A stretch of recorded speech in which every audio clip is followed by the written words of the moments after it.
Our little Mom Bonnie taught us so many good things, and one of those was, if anyone is ever kind enough to bring you a dish of food, you never return that dish empty.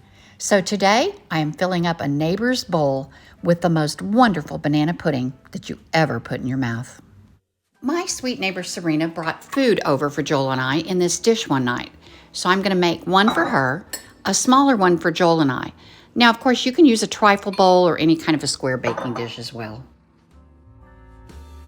This goes together really easily. You just need a box of Jell-O pudding, either banana cream flavor or French vanilla, a can of sweetened condensed milk, some buttery cookies like chessmen or vanilla wafers, 2 cups of milk. Now, if you want to go with a little less dairy, I have used oat milk or almond milk, and it works just great. Then we're also going to need 8 ounces of cream cheese and, of course, nanners. The first thing you want to do is line your baking dish with a layer of cookies and then a layer of sliced bananas. Now, guys, I have to tell you, I did not like banana pudding until my mom was dying. She was just so well loved that during her last days in hospice care, people came out of the woodwork bringing us wonderful food gifts to just sustain us while we were singing and praying and loving on her and helping her get to the other side.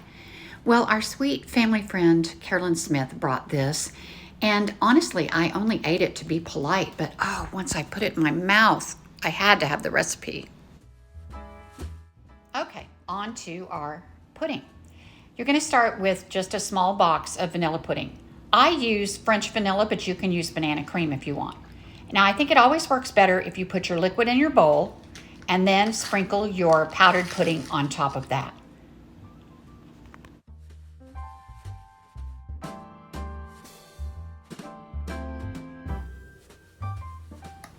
Okay, now in a clean, separate bowl, start with your condensed milk. Get every little drop out of that can. Here we're gonna add 8 ounces of cream cheese that you let get super, super soft at room temperature. Now I'm gonna tell you, the first time I had this, it didn't have cream cheese. You can totally skip this step and just go straight to the condensed milk and Cool Whip, but the cream cheese elevates it and it gives it a mousse-like texture. So for the Cool Whip, I actually leave it in my fridge overnight. I take it out of the freezer, put it in the fridge, and then I set it on my counter while I'm preparing the ingredients because I don't want it to have any frozen lumps in it. Then I'm just gonna fold it over and under and over and under. I don't want to deflate the mixture much, so keep it light and fluffy.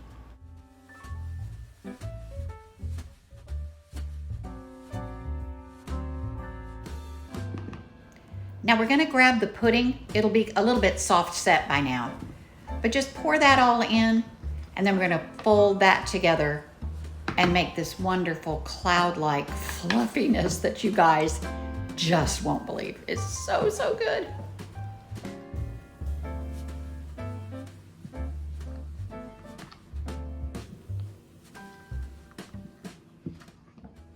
Okay, so whether you're making 2 individual servings or a 9 by 13 or a big trifle bowl, it really doesn't matter. But what you'll do is use about half of your pudding mixture so that we can have a couple of good layers.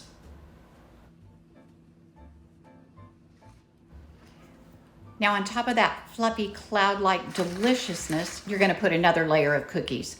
So sometimes you'll have to break them up a little bit to make them fit. That's fine, they're not gonna show.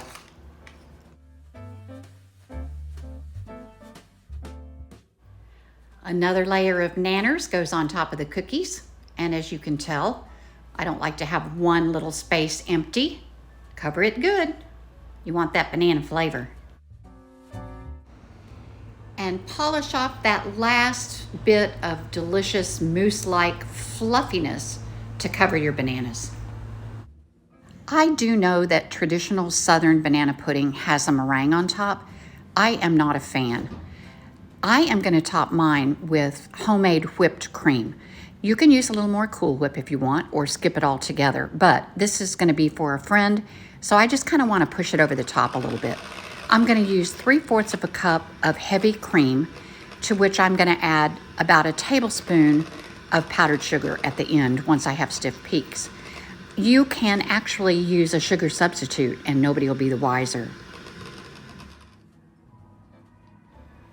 So once your whipped cream is almost completely stiffened and it stands up, add some vanilla. I have a good little bourbon vanilla, but I'm also going to use a vanilla bean paste.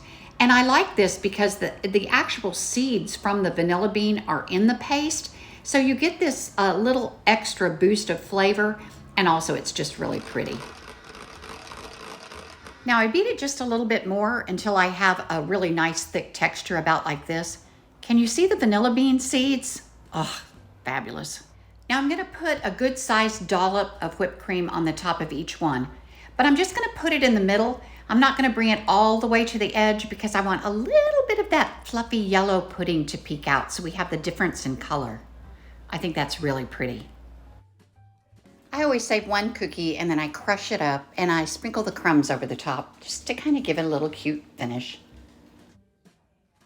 Okay, now this is just me being bougie. You can totally skip this if you want.